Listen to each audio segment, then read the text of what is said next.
Photoshop সফটওয়্যারে এই ধরনের ফটো ইফেক্ট আমরা কিভাবে তৈরি করতে পারি চলুন দেখা যাক। প্রথমে আমরা একটা পেজ নিব, ফাইল থেকে ক্রিয়েট নিউতে গেলাম, আমি এখানে ক্রিয়েটে একটা ক্লিক করলাম, একটা পেজ চলে আসছে। তারপর আমি একটা ছবি প্লেস করে নিচ্ছি। আমি এখানে যে ছবিটা ইউজ করেছি সেটা আমি ব্যবহার করছি, আপনি যে কোনো ইমেজ চাইলে ব্যবহার করতে পারেন। এখানে আমি ছবিটাকে প্লেস করলাম। তারপরে হচ্ছে এটা আমি একটা লেয়ার নিব, লেয়ার প্যানেল থেকে একটা লেয়ার ক্রিয়েট করব। তারপরে এখানে আমি একটা ব্রাশ ইউজ করব।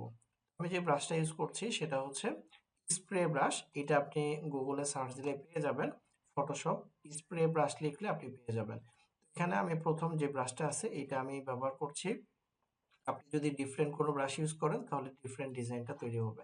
ওকে, এরপরে আমি এখন এটার যে সাইজটা আছে সাইজটাকে ফার্স্ট একটু ছোট করে নিচ্ছি। ওকে, হ্যাঁ, ওকে। এই অবস্থায় আমি এখন একটা জাস্ট ক্লিক করতেছি। ওকে, ক্লিক করার পরে তারপরে আমি এখন এই যে লেয়ার আছে এখানে দুইটা, আমি এই লেয়ারটাকে নিচে নামাই দিলাম এবং ইমেজের যে লেয়ারটা আছে এখানে রাইট মাউস ক্লিক করে ক্রিয়েট ক্লিপিং মাস্ক এখানে আমি ক্লিক করতেছি। ওকে, তাহলে আমাদের এই ইমেজটা এখানে এই নিচের যে ব্রাশ টুলটা আমরা ইউজ করেছি এটার ভিতরে এটা ক্লিপিং মাস্ক হয়ে গেছে। এখন আপনি চাইলে পজিশনটা একটু চেঞ্জ করে দিতে পারেন এবং যে কোনো ইমেজ আপনি এইভাবে চাইলে একটা সুন্দর ইফেক্টের মাধ্যমে সুন্দর করে আপনি প্রেজেন্ট করতে পারেন।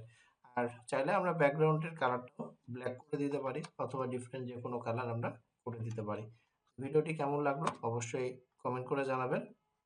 আর এই ধরনের ভিডিও পেতে অবশ্যই চ্যানেলটি সাবস্ক্রাইব করে পাশেই থাকবেন। ধন্যবাদ।